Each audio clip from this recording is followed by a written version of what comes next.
Good evening, fellow Toastmasters, and welcome guests. Good evening. Raise your hand if you ever played the Y game. The Y game. Raise your hand. 2%.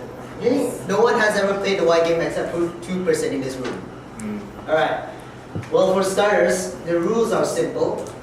It starts with any question, and the question is basically anything like, do you like to eat apples? And then I am going to answer it, and then you, the audience, will participate and ask me why. Hence, it's called the Y game. It's a never-ending game with constant whys. So without further ado, let us play the Y game. First question.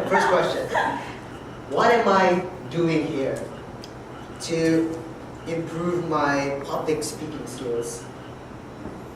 Why? Why? You ask? To boost my self-confidence. Why? Well, I was a weird introvert. Why? Well, not everybody is brought up the right way. Why? High school was bad. Why? There are mean people in this world. Why? I don't know, they're just mean. Why? Alright, thank you for participating. So, you see where I'm going at? We can go on and on with this forever, but the reason that I requested you guys to play the Y game with me is because I am a person who asks questions all the time. Alright, seriously, every time I have a conversation with someone, I will cut them off in the middle with a question. And every time I do that, that person gives me this look.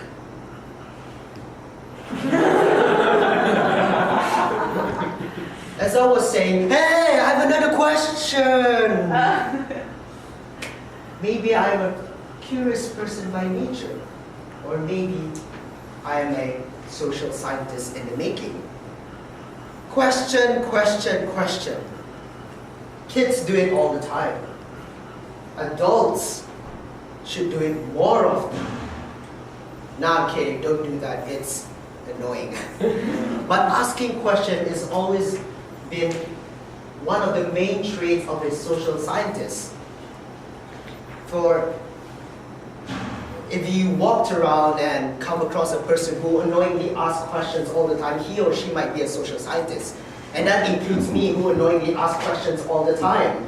Now you may ponder, what kind of question does a social scientist ask? Good question. Well, it really depends on speciality.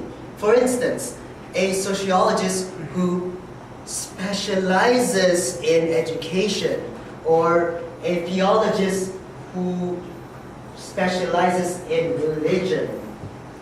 However, all social scientists ask questions in the context of human behavior. For example, a sociologist who is an expert in education will ask questions like, how does having a bachelor's degree affect the social mobility of a person? Meaning, does education gives a person the opportunity to raise their social status in society? Another question will be, how does SPN 21 benefit students in the long run? Now, the ultimate reason why social scientists do this is because they want to find out why certain people act the way they do. They want to discover laws that explain social behavior among human beings. And if you're wondering, my specialty is in economy. So the bigger question here is, can social scientists get any more annoying than this? Yeah, aside from annoying people 24/7, what's more is that we analyze things all the time. Like seriously, even from the smallest and the tiniest bit of errors to the most visible ones, we social scientists stretch our arms and analyze things with whatever our hands can get onto. But we social scientists, as cliche as it sounds, we analyze because we want change. The change that benefits the people. In our context, people power.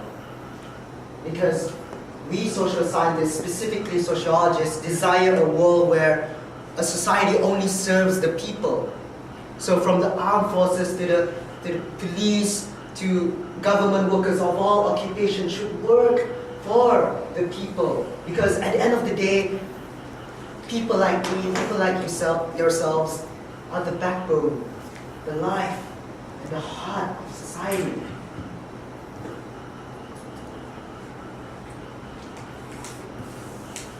And ladies and gentlemen, let's call for change. Let us stand and make change. You just sit back and watch? I'd say no. Because we want to ameliorate and analyze our society. Think now. Analyze now. So, from questioning to analyzing, what is the third sign that makes up a social scientist? The third sign is we dream a simple life. An ordinary life. I cannot express on how we really detest the material world and capitalism and how we see capitalism as a source of suffering. We grieve, we mourn, and we feel sorry for the masses that get exploited every single day. And we hope that one day that the world will realize this and we could all truly be happy. Not the pretentious on who has the biggest house, on who has the most luxurious clothes, or who has the most extravagant holiday vacation. Enough is enough. Are we mindless individuals who consume everything that is fed to us? Now, I believe that I speak for all social scientists out there that I dream to live an ordinary, simple life. Places like tribal community like Brazil, Africa, or even an isolated China, I dream of this. No electricity, no laptops, no iPhones, no TV, nothing.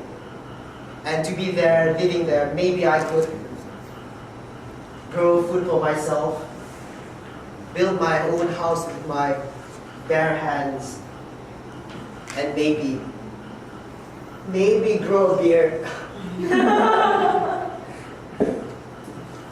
So, ladies and gentlemen, there are three things that make up a social scientist. The first one is we like to annoy people, right? We like to annoy people with questions, unconventional questions like, how does a privileged background can influence your career? And second, we like to irritate people with our constant analysis. And last but not least, we dream to be gone, to disappear to the wild and live an ordinary life.